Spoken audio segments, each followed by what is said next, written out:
Welcome back to Celebrity Radio. It's Alex Belfield talking to some of the world's biggest stars and some of the most influential people. And we've got a man for you today who's got a brand new book out called The Third Plate. He's a man who knows everything about food. He's called Dan Barber and he joins us on the phone now live from New York. How are you? Good. Thank you for having me. Oh, it's my absolute pleasure. I mean, when I look at your CV, it seems to me you're the man to go to when it comes to gastronomy and food and also the heritage of food. That's what you're king on, isn't it, really, where your food comes from? I'm keen on that because it interests me, but also because it ultimately makes me a better chef than I would be without knowing the provenance and then having a story for the food that we serve at my restaurants. It's so interesting. You're there in New York, which, let's face it, is a place where you can't fake it. Anybody can open a restaurant in New York, but they won't necessarily last. I have to ask you the question, Dan. What's the key to success in having a surviving restaurant in probably the most competitive city in the world? If I knew the key to success for restaurants in New York, I would have been opening one every couple of years. But we're on our 15th year now for Blue Hill, New York City, and on our 10th year for Blue Hill at Stone Barns, which is a restaurant and farm just outside New York City, a few miles just outside of New York City. But I don't know that the secret might be that there is no secret, and that it's a very competitive environment. I doubt it is much less or much more competitive than the London dining scene, which I know from experience is at the height of delicious cuisine. So I can only say I'm glad I didn't open in London. I will agree with you, but equally, I think in New York, what I love about Manhattan is that you can turn any corner and probably find good food, even in a small cafe. It's an extraordinary place, isn't it, where some of those diners do offer exceptional value, as does a 3 Michelin star restaurant next door. Yeah, no, that's always been the beauty of New York, that you can experience different cuisines and different approaches to food at several different levels of expense, and through have a really thrilling evening. It's one of the great pleasures of visiting and living in New York. Who for you right now is the guy to go to if it wasn't yourself in terms of food and creativity? For me, when I ate at Joel Robuchon for the first time, I thought he's a guy who knows how to cook. I spent a lot of time in Las Vegas, and people are always surprised when I say there are some of the greatest chefs there. Guy Savoy's restaurant is stunning, I think. Who for you is offering great food, innovative food right now? You know, I'm very interested in... you're talking about in New York, right? Or you were talking about around the United States or around the world? Yeah, anywhere around the world. Yeah, well, around the world, I mean, I'm very interested in the work that a chef by the name of Ben Shrewey is doing in Melbourne at his restaurant Attica. And I don't know if you've heard of it, but you will, I think, very soon. He's a brilliant, thoughtful, young chef who is resurrecting some of the lost ingredients and lost flavors and lost cuisine of Australia, and doing it in a modern context in a way that I think speaks to really the future of food. Is how do we take the true, delicious, cultural spirit and sense of place of the past in any country and any culture, and reinvent it and modernize it appropriately with good technique and great ingredients, and use that as a springboard for an exciting restaurant experience of the present and the future. I think that's where we're looking more at for signs of how food and good cooking will play out the next several years. It's very interesting. I've been very lucky to interview a lot of top chefs around the world, and the two things that always strike me as clearly apparent about you is, firstly, you're incredibly hardworking, but B, you're all artists and show-offs. And I think what you have to be careful of is that doesn't get the better of you. I've been in some restaurants recently where the plate is so clever, the food is almost lost, and we've sort of gone through a phase where it's become a bit up its own backside, hasn't it? I think you're right. it dials back to your original question, which is, how do you stay competitive in an environment in the city that's the ultra destination for great eating, and you do that in part by setting yourself apart with your cooking and your plates of food. And what ends up happening, I think, in some ways, from no fault of the chef, is that in that drive to be distinctive, you end up, in your words, cluttering and in some ways confusing, the potential for great flavors and a great menu. And that's, somewhat a product of separating yourself. But as we have gone through this phase of so many restaurants in the last decade or so many exciting, great restaurants open, we've also taken a turn, it seems like, and this is true, I think, of all the great restaurants now in the world, is that they are stripping the plates down to really the essential components and essential flavors, and those components, those flavors tend to have a story attached to them and tend to have a real sense of place, where the experience of eating connects you to something. We think of restaurants so much. We think of restaurants as places of escaping the harried, crazed lives that we all live. But also restaurants, I think, and increasingly good restaurants, are places of connection, and that connection is to in large part to the natural world, to more natural ingredients and to a natural landscape that produces those tastes and experiences. And like I said, I think that's where we're headed with fine dining in the future. I don't know how you feel, but I get very pissed off when I go in restaurants and I order a king scallop, for example, and it's covered in some goo and I can't taste it. Is it my right to be annoyed by that, or should I allow the chef to do what he wants to do and give me what he thinks is appropriate? I don't know. I get annoyed by that too, so I can't impugn you for that lack of patience.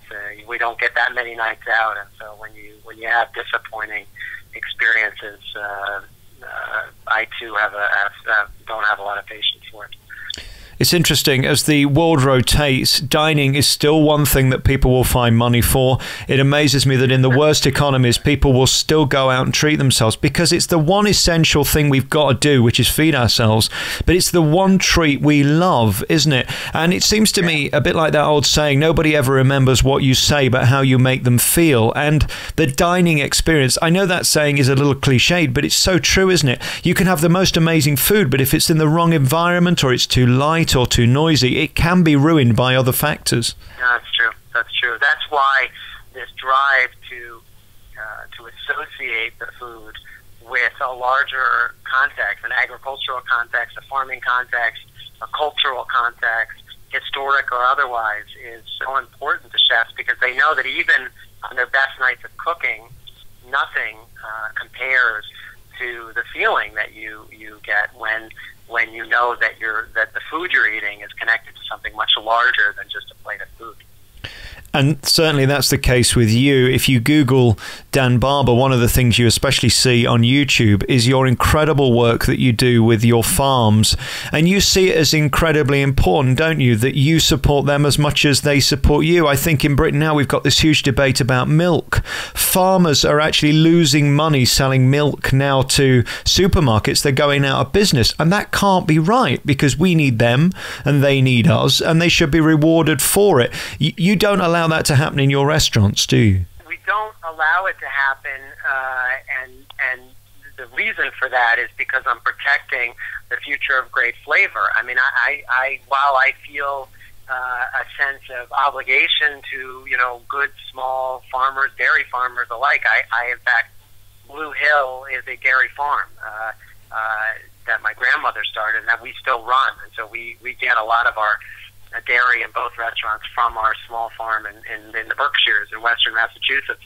And so we support farms like our own farm and other farms, but we're doing it ultimately for the preservation of deliciousness, and that's the pursuit. The fact that when you pursue truly great flavors, you know, really not dumbed down flavor, but truly great flavors, ultimately you are connecting with the right kind of landscape, and the kind of landscape we all want to preserve for future generations. It is sort of axiomatic, but it is impossible to have a great tasting carrot, a truly delicious carrot, and have that come from a denuded landscape or poor soils. It's impossible. Physiologically, it's an impossible thing. So what we do when we support really great flavor, and I think more importantly to the book that I wrote, when we support cuisine, when we support the right kind of patterns of eating that support a landscape, we tend to put the pieces together in a way that's very hopeful, actually. And the problem is that we, at least in the culture in the United States, I don't know if this is true of the UK, but in the United States, we do have a problem with associating great food and fine dining or good restaurant with a sense of elitism. And that's an unfortunate association, because in fact, what we are doing is harking back to a time when agriculture was in the hands of really peasants and producing food for the sake of the community and eking out what the landscape could provide, but doing it sustainably only because that was the only way that you know, our peasant farmers in any country could do it. That's how the great cuisines of the world developed. And so chefs today, I think, are taking advantage of that history and reinterpreting it, but always with the connection to good farming and good agriculture. Without that, it's impossible to have to be a good chef and to create great flavors. This might be the stupidest question I've asked you today, Dan, but can an amazing chef like yourself make a great meal out of very average products, or does it all have to come from the quality of ingredients in the first place? You know, it's a funny thing, because my knee-jerk reaction is, you know, no, it's impossible to do truly great cooking with mediocre ingredients. But then one could push me, I guess, back and say, well, what's your definition of mediocre ingredients? Because is for example, I'm thinking tonight on my menu, I have veal shank on my menu, right? So now, is veal shank a mediocre cut from that animal? I mean, one could argue that compared to the loin or the rack or some other cuts of this delicious veal, the shank is sort of, you know, this mediocre, difficult to eat, difficult to chew cut. But that's where I think, you know, great cooking comes into play. By the way, I don't have to use a part of an animal. I could use a harvest of carrots that went through a terrible freeze, and for no fault of the farmer, were degraded a bit. Part of I think the challenge and part of the responsibility of great cooking is to transform all ingredients into something that's both nutritious and delicious. So you know, fundamentally, I would say, well, we can't be great chefs without great ingredients, but also part of our job, I think, is to recognize that the craft of cooking is to manipulate ingredients into delicious flavors. That's what we've been doing since the beginning of time. And again, some of my favourite meals. Belly pork is one of my favourite meats in the entire world. Cooked brilliantly, it can be the most delicious thing. Cooked badly and quickly by the wrong person, it can be the worst thing you've ever put in your mouth. It's interesting. I got to ask you about where you get your skill. I mean, do you feel it's God-given and some form of divine intervention, or is it a skill that you've been taught? My experience with chefs is it's a bit like a singer. The great ones can't really be taught it. You feel it. I wish I felt that way, that there was some kind of divine intervention going on, but I don't. I'm not of that school. I actually agree with you about singers, from the ones that I know and know well. You know, I do believe that, but with me anyway, as a chef, I don't think I have any natural talent for chefing. I think, if anything, I've been blessed by having worked with some of the most incredibly inspired chefs in the world, in France especially, when I was training, and to be inculcated with their discipline and their sense of taste is the reason that I'm successful today. And I've got to ask the obvious question, are the French still the best at cooking traditional, simple ingredients the best? I think the French are, at least in the United States, the French are looked at as having lost a step or two in the pursuit of great cooking. And I think that's a little overblown. We've seen the rise of all these other countries, Asia especially, but Denmark, and we've seen Italy, and we've seen Spain, a rise, and the UK. Some great chefs and great restaurants. And France has, been relegated to kind of second status. I don't think that's true, and I think what we'll see in the next several years is a resurgence of great French cuisine and great cooking, because of the very point that you just made, is that there is no one better at taking great ingredients, and transforming them into something that really sings. And that comes from generations and generations of a culture of great cooking and cuisine, and that hasn't gone anywhere. It's dissipated, and it's been bastardized in some ways, and as it has in many countries, in France. But I think it's so embedded in what it means to be French that I don't think we will see the great French cuisines. Actually, it's not one cuisine, but many cuisines that represent France disappear, and that, in fact, we'll see a resurgence of it in the next few years. I think if they only added more butter and cream to their dishes, it would be so much more flavoursome, wouldn't it? I don't know. I think that gets a bad rap. The bad French cooking has a lot of butter and cream, but really the great French cooking is yes, it's a dairy culture, because it has the right grass and the right the right climatic conditions for a dairy agriculture, and so that's infused itself into the cooking in a way that's brilliant, I think. In southern Italy, that doesn't make sense, because it's based on olive oil and oil. So it depends on where you are. I think with the really good cooking, and I'm not talking about fine French cooking, but just simple great French peasant cuisine, is not overly rich. It's the bad interpretations of it that are. I don't know about you, I just spent some time in Malaga last month, and just sitting in a bar eating great fresh bread with some wonderful manchego cheese and some fresh ham and olives is the happiest joy of my life, equal to eating in a 3-star Michelin restaurant. There's equal measures of food, isn't there, on both ends of the spectrum? No, I think you can take as much pleasure from that kind of meal as you can from the greatest meal at Joël Robuchon. But it's the time and place. It's where are you, and what are you feeling, and what's the experience that you want. And there's so many inroads into the pleasures of good food that hard to define. And it's still controversial. I see on page 109, I made a note that you talk about foie gras. And again, in Nottingham, the restaurants just banned it today. I know in certain parts of California, it's banned. Food is still controversial, isn't it? Because ultimately, it affects the land, it affects animals, and people have opinion about it. Yeah, I think food needs to get more controversial before it gets less. Because the controversy in large part that we're seeing in the United States, and I think we're, from what I understand, seeing in the UK, is based on a generation of being increasingly removed from how our food is grown and who's growing it for us, how it's getting to us, and the effects of that have not been benign, and we're seeing it in the health effects, we're seeing it in the environmental effects, and it seems to me that the controversy that's surrounding that is a good thing, because it's bringing to light some practices that both are not sustainable and not delicious, and we ought to